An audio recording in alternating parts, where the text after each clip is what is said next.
As a star above a brutish hamlet full of jealousy, coldness, and fear, the sun, never a demonstrable enclave or a stable which opens and contracts to syllabic germination and verbs. At times I fish by prejudgment, by a nautical disposition hostile to any form which divides me, which makes me parochial by means of standard spectral division. My wandering and invincible isometric like a powerful exclusivity of fortitude which surmounts the opaque patois of the elect. Those secondary monarchs listed upon scrolls as initiates sworn to the primeval.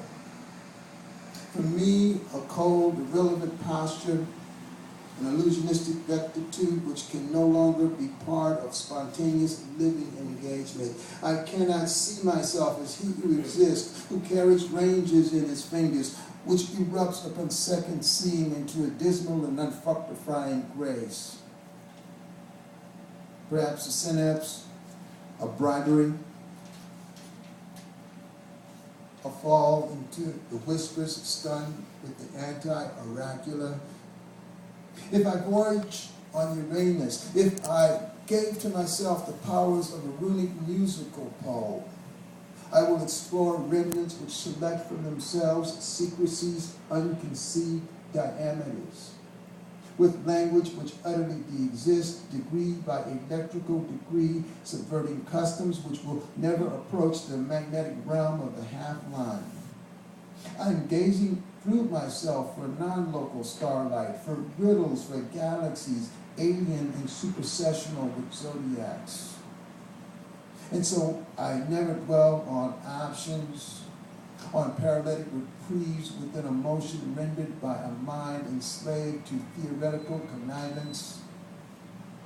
I mean a science whose motions that says I cannot exist, which claims itself unshatterable, absolved of pure correction or motion.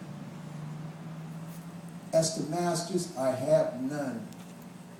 I fish as a stray, as a survivor who constructs his sigil by superior perplexity, at the same time attempting a ghostly deliverance from matter, from normal convection as it spins through zones of extremis, pointless as to tabloid probings in Rome.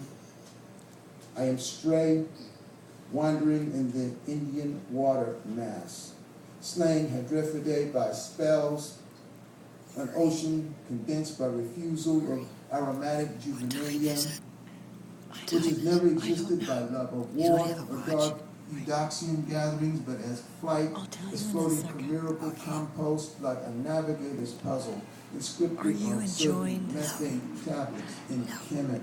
Do you think he's a good reader? Now, when you listen to this kind of work, you just can't just listen to every word. You want to hear the underflow. It's like trying to pick apart all the notes of John Coltrane.